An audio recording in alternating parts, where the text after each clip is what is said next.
Hey there, this is Ashley, your host for the Ready, Set, Depart podcast. Do you want to make some memories and travel with your family? It's not as hard as you think. Let's go. Hello and welcome to episode 28 of the Ready, Set, Depart podcast. We are so glad you're here. We recently went to Niagara Falls, and as I was researching for this trip, I found out some things that I didn't know about Niagara Falls, and you might not know these things either. Trooper's going to join me today to talk about things you might not know about Niagara Falls with your family. I didn't realize how popular Niagara Falls was, with 12 to 14 million visitors per year. We went in October, so we didn't see huge numbers of people, but even then, there were a lot of people there. I didn't know that Niagara Falls is a New York State park, but not only is it a state park, it's the oldest state park in America. It started in 1885. That's a long time ago. I always thought of Niagara Falls as one big falls, but it's actually three different waterfalls: the American Falls, Bridal Veil Falls, and Horseshoe Falls. American Falls and Bridal Veil Falls are on the American side, and Horseshoe Falls is on the Canadian side. And don't think it's an unfair advantage of Canada only having one. Horseshoe Falls is huge. It is. And speaking of that, I didn't realize that Niagara Falls was in America and in Canada, so that was kind of weird, honestly. This is a fact that Brent really liked, being an engineer. About 3,160 tons of water per second flows over the falls. I know that stat sounds fake, but it isn't. But it is kind of hard to imagine what that means, so hopefully this will help. That's more than an entire Olympic swimming pool of water disappearing over the edge every single second. Or think about it this way. It's like 15 million showers running at the same time every second. Suddenly all the noise makes sense. That's a lot of water. Yeah, and it's really noisy. I remember hearing it in the parking lot as soon as I opened the door, but I didn't realize that was it until we got closer to the falls, and it got even louder. Even though I love maps, I didn't realize how close Niagara Falls is to some of the Great Lakes. In fact, the falls are fed by 4 of the 5 Great Lakes, and it empties into the last one, Lake Ontario. Yeah, that is a cool one. The falls don't just look powerful, they are. Niagara Falls produces about 4 million kilowatts of electricity. That's enough energy to power millions of homes at the same time. So while you're standing there watching the water crash down, it's helping millions of people get electricity to their homes. That's nature doing its thing. Plus, my dad said that it could produce a lot more electricity, but the water is restricted upriver. I love finding lesser known facts, and boy, does Niagara Falls have a lot of those. The biggest, daredevils.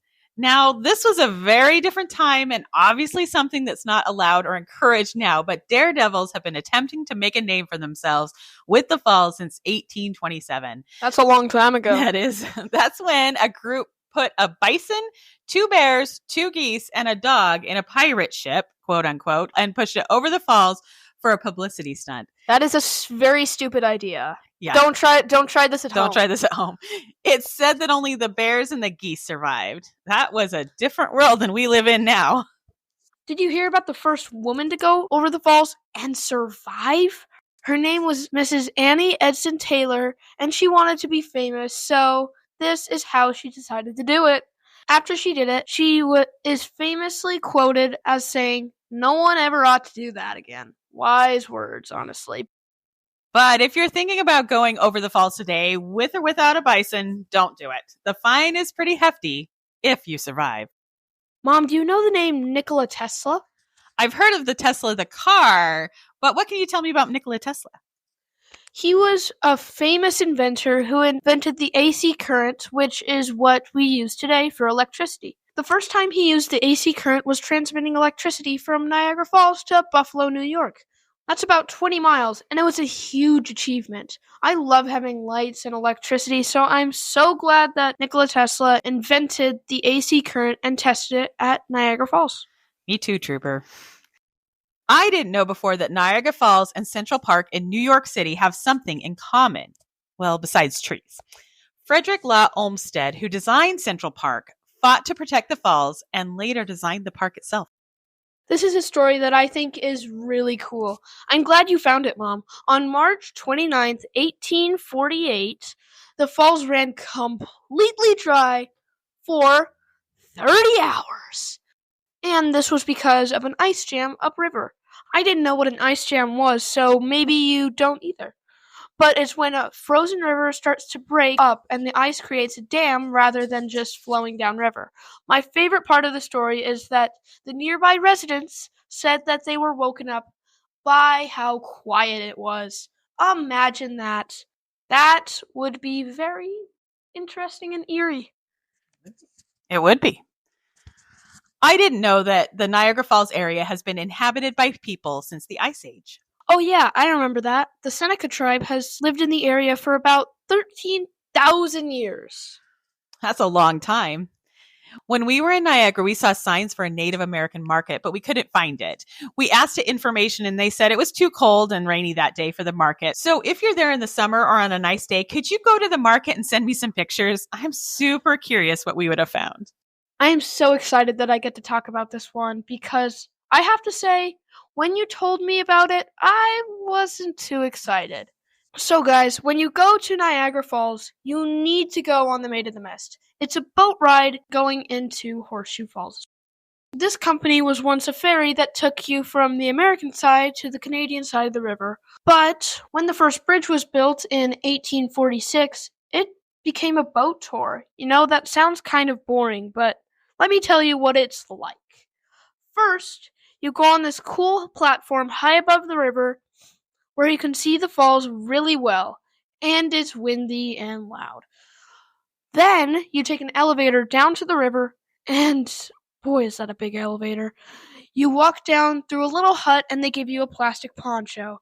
Ours were pink, but normally they are blue. Then you get on the boat, and you need the poncho. Here's my travel tip. I always wanted to say that.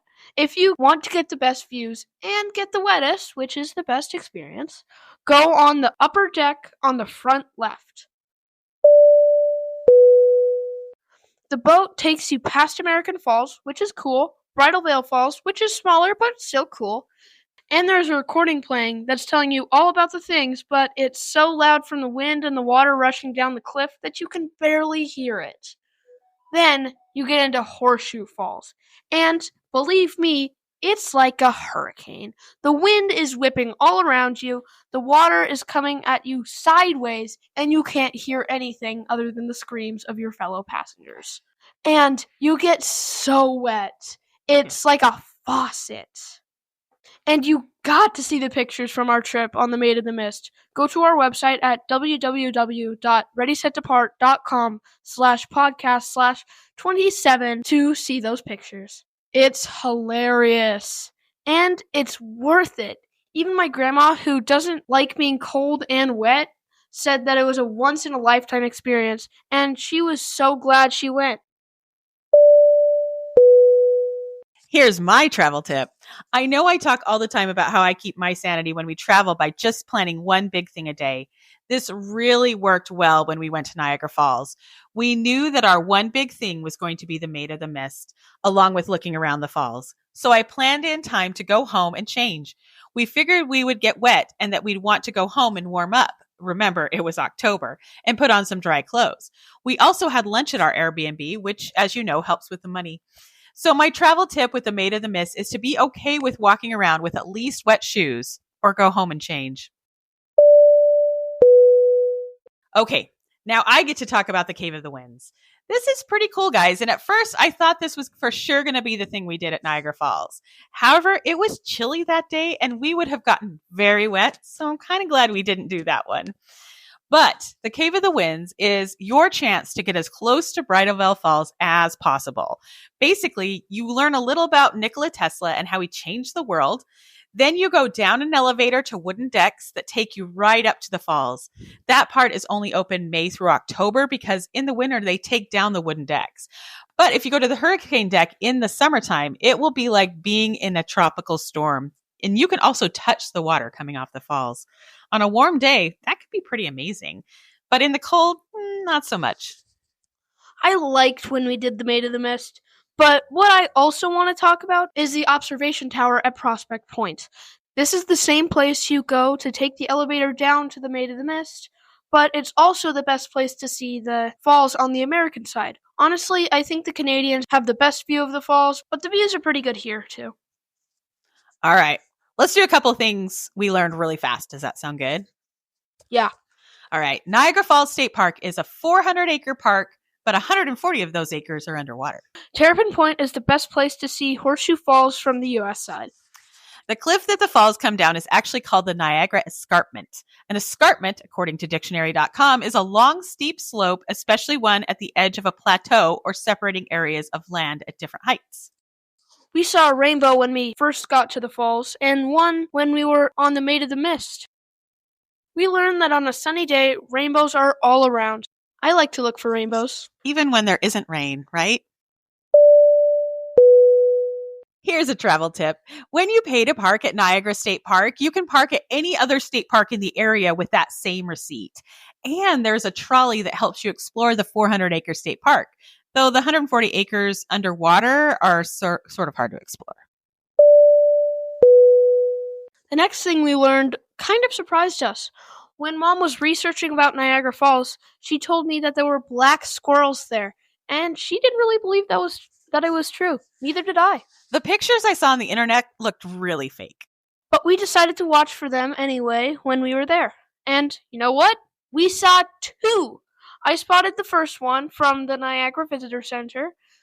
Mom and I yelled and ran out to see it. It was so cute and different. In the Pacific Northwest, we have eastern gray squirrels and Douglas squirrels that are smaller and more red. But this black squirrel looked like an eastern gray squirrel, but just black. So we looked it up. It turns out that they are a gray squirrel that is just black, and they are only found in the Northeast and into Canada. And I have to say, I'm a little jealous because they are quite cute. So with that sighting, we knew that black squirrels were indeed a thing. But then, as we were driving out of Niagara to our next destination, we saw another one run across the road, so we can say that there is in fact a population of black squirrels in the Niagara area. They were really fun to see. Speaking of animals, there's also the Aquarium of Niagara about 5 minutes north of the falls. We didn't go to it this time around, but we hear it's pretty cool. It has penguins, sturgeon, and if you've never seen a 12-foot sturgeon, that would be a reason to visit. Seahorses and more. I'm really glad that we went to this next part, but I'm also glad that we went to Walmart and got some warm hats and gloves because it was cold. Year-round, Niagara Falls is illuminated at night. The times change depending on the time of year, but if you can get there, do it. It's amazing.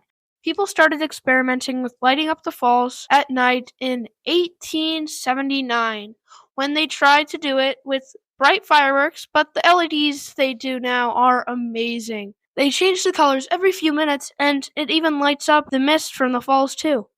It's so cool. It was really cool, but I'm most excited that we got to see the fireworks over Niagara Falls. They do fireworks every night, weather depending. It was absolutely beautiful to see the fireworks at eye level because they shoot them from the river that's about 170 feet below you at Prospect Point, which is the best place to see the fireworks. Check their website for times and go. Here's a travel tip. This is a year-round destination, but keep some things in mind. Winter brings cold, cold weather. As I'm recording this, it's currently 36 degrees. So you'll find frozen rivers and 100-foot ice formations, which actually kind of sounds cool to see. Spring and fall are beautiful, but it does get chilly at night, so pack your layers. Spring brings flowers and fall brings beautiful leaves, so I'm not sure which would be prettier. Summer is hot with temperatures in the 80s and 90s during the day and humidity hovering around 70%. I have a little secret. I love pizza. I would probably eat pizza every day of my life if I had the choice. So when we looked for somewhere to eat in Niagara, I was really glad we found a pizza place with authentic New York-style pizza. It's called Buck's Pizzeria. We ordered the pizzas to go, and the service was great. They could tell that we weren't locals, so they helped us to know what the best thing to get would be. And they were right. They were indeed. That was a good pizza. If you want to go to a bigger city, Buffalo, New York is only about 30 minutes away. This is actually where we flew into. I have this problem with calling American bison buffalo because they aren't buffalo, they're bison. Buffalo are a totally different thing. So to have a whole city called Buffalo, I was ready for my soapbox. Plus, I don't even think bison were in the area. But I was pleasantly surprised when I found out that buffalo is not named after the animal, whatever you call it. It's named after a French phrase, beau fleuve, which means beautiful river. That is interesting. The first Great Lake I ever saw was Lake Ontario, which is about 30 minutes north of Niagara Falls. We found a lot of cool rocks. In fact, I found the coolest blue rock ever there. The shoreline is different from any beach or lake I've ever been to, and it was windy. But I thought the coolest thing was seeing a city way off in the distance, and it looked like it was just floating above the lake. It was Toronto, Canada. If it was clear, I'm told we could have seen it better, but it looked cool anyway. Heading back to Buffalo now so that we can find Lake Erie. Lake Erie was much calmer and less windy than Lake Ontario was, but the shoreline had a lot less beach. We enjoyed some time in the sunshine there and a funny sign that said no swimming or wading or ice skating. The ice skating part made us laugh because where we're from, it never gets cold enough to ice skate on a lake. The reason we came to Lake Erie was to see the lighthouse there, but unfortunately, we weren't able to see it up close because it's on the Coast Guard base, and it was closed because of the government shutdown. We did see it from far off, and it looked pretty cool, so if you're in the area, stop on by. About an hour east of Niagara Falls is Lockport, New York. It's a little town on the Erie Canal that might not sound like a big deal, but it's also home to the Flight of 5 locks, and a great museum that tells you what it's all about. The Flight of 5 locks takes a boat up about 60 feet as they go along the Erie Canal. I learned about how this works when we were at the museum. Let me explain. If you remember, my mom talked about the Niagara Escarpment, which is basically a steep slope or plateau. So at this point of the Erie Canal, which was totally made by people, cool, huh? Anyway, they had to find a way to raise a boat up 60 feet so they could keep going along the Erie Canal.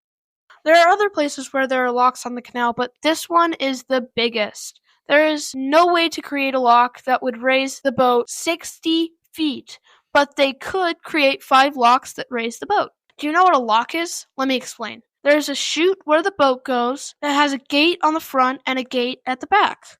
Once the boat is in the chute, they close the back gate and start to fill the chute with more water until the boat is raised to the level of the next section of water.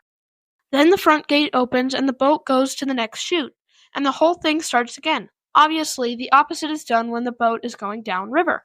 It's a really cool invention, if you ask me. At the museum, they have a hands-on example of how it works and an immersive video where it seems like you're on a boat as it goes around the locks. Oh, and I forgot, mules would pull you through the locks. That's kind of fun as well. Once you're done learning about the Flight of 5, you head over to see it for yourself. It's not the way it was originally. The boats are bigger now, so they had to change it around a bit, but you get the idea. And you can still see the paths that the mules took.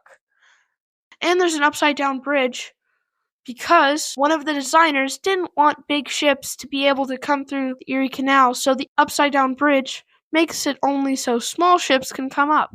It's a real thing. It was a really cool stop by Niagara. It was a cool stop. Since Niagara Falls is on the border of the U.S. and Canada, you can cross the Rainbow Bridge, as it's called, and visit both sides. All the border rules are the same here, so if you want to do that, bring your passport. The Canadian side offers better panoramic views, so if you can, I'd say go visit Canada for a bit. And here are some last-minute tidbits that we didn't know about Niagara Falls that you might like as much as we do. It's been known as the honeymoon capital of the world since the early 1900s. For those Office fans, this is where Pam and Jim got married. and Marilyn Monroe helped popularize the destination with her film called Niagara. So there you have it. Things you might not have known about Niagara Falls. What we learned about it is it's a great destination for your family. There's a lot to do and see, and kids will love it. If you're planning a trip or just dreaming about one, we'd love to hear what surprised you. Just email us at ready.set.depart@gmail.com. Thanks to Trooper for being my co-host today. You are welcome. And as always, let's keep making traveling with your family easier, one trip at a time. See you next time. Thank you for listening. If you like this podcast, be sure to share it with your friends or even leave us a review so others can find it. Follow us on Instagram at Ready Set Depart Podcast. This is Ashley with Ready Set Depart. Remember, traveling with your family and making memories is not as hard as you think. See you next time.